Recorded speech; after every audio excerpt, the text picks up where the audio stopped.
এখন আমি আমার ছেলের জন্য স্কুলের টিফিন বানাচ্ছি। বায়না ধরেছে ফ্রেঞ্চ ফ্রাই খাবে। যাই হোক, আমার প্রথমে ক্লিপটা নেওয়া হয়নি।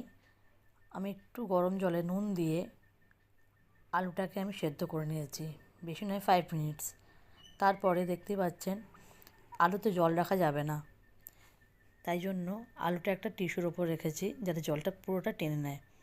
তারপরে দেখছি স্কুলের তারা আছে, আর একটা নিয়ে হাত দিয়ে ড্যাব ড্যাব করে ভালো করে আমি ওটা মুছে নিচ্ছি যাতে এক্সেস ওয়াটারটা চলে আসে।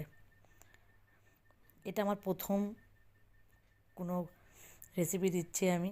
কেমন হয়েছে অবশ্যই আমাকে জানাবেন। যদি আপনারা আমাকে বলেন হ্যাঁ ভালো হয়েছে, আমি আবার আপনাদেরকে অন্য কিছু বানিয়ে দেখাবো। এবারে একটা বোলের মধ্যে নিয়ে নিয়েছি কর্নফ্লাওয়ার, খুব বেশি না, দেখতেই পাচ্ছেন পরিমাণটা খুব কম। হালকা একটু নুন, ছেলে বলছে একটু স্পাইসি খাবে, তাই তার জন্য একটু ব্ল্যাক পেপার দিয়ে দিচ্ছি। এবার এটাকে ভালো করে আমরা মিক্স করে নেব।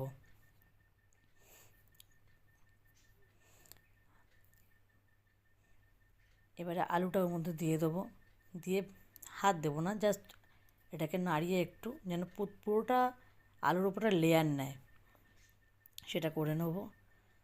দেখুন,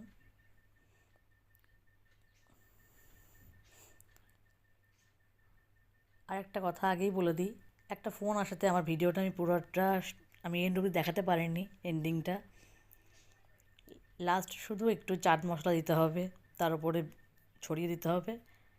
আপনি এবারে সসের সঙ্গেও খেতে পারেন বা মেয়োনিজ, অ্যাজ ইউ উইশ। আমি একটু বলে দিলাম, দেখে নেবেন লাস্টেরটা। দেখুন ভালো করে আমি মিক্স করে নিচ্ছি, হাত আমি এখানে ইউজ করছি না। এদিকে আমি যে হাতের কাজগুলো সামলে নিচ্ছি, আর আশেপাশের পরিবেশটা দেখা একটু ইগনোর করুন। আমার রান্নাঘর আলাদা করে হয়নি এখনও পর্যন্ত। দেখুন কড়াতে আমি তেল বসিয়ে দিয়েছি, অলরেডি তেল গরমও হয়ে গেছে। এবারে আমি আস্তে আস্তে ওর মধ্যে আলুগুলো ছাড়তে থাকবো। একটু আলাদা করে দিলে খুব ভালো হয়। দেখতেই পাচ্ছেন একটা কিন্তু আরেকটার সঙ্গে লাগছে না, আমি এমনভাবেই দিচ্ছি। একটু সাবধানে কাজ করবেন। কিন্তু আমার খুব তাড়া ছিল, কারণ স্কুলের টিফিন দেবো আর আজ খুব লেটও হয়ে গেছে আমার।